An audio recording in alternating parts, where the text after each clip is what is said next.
హైదరాబాదు పట్టణానికి జర్రంత దూరంలా శిల్కూరు బాలాజీ గుడికి జర్రంత దగ్గర్లా రంగారెడ్డి జిల్లా పొద్దుటూర్ల 150 ఎకరాల పెద్ద టూరిజం పార్కును ఓపెన్ చేసిండ్రు ఇయ్యాల. Megastar Chiranjeevi sir CM Revanth అన్న తోటి పాటు ఎమ్మెల్యేలు మంత్రులు కూడా హాజరైండ్రు ఈ కార్యానికి. చిరంజీవి సార్ తోటి రిబ్బన్ కటింగ్ చేపించిండు సీఎం రేవంత్ అన్న.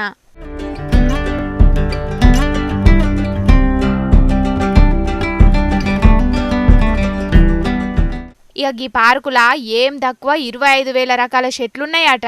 కానీ రేట్ అయితే 100,000 కాదుల్లో ₹1,00,000కెంచి 3.5 కోట్ల రూపాయల దాకున్నాయట.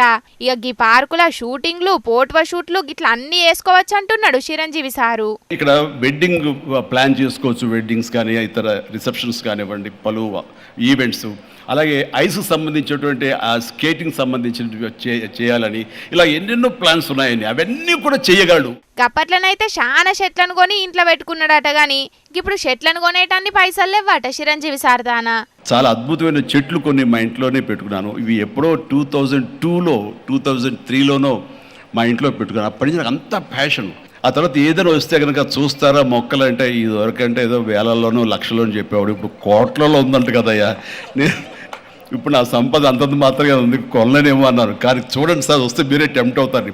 ఇప్పుడు గౌరవ ముఖ్యమంత్రి గారితో పాటు అన్ని వీక్షిస్తుంటే ఎంత టెంప్టింగ్ ఉందంటే వావ్, ఇవన్నీ మన ఇంట్లో పెట్టేసుకుంటే ఎంత బాగుంటుంది అనిపిస్తుంది. సారు జోకి వేసిండు కావచ్చు గాని ఇక వికారాబాద్ అడవుల గొప్పతనాన్ని చెప్పుకుంటా జర్రంతా అటీటైండు సీఎం రేవంత్ అన్న.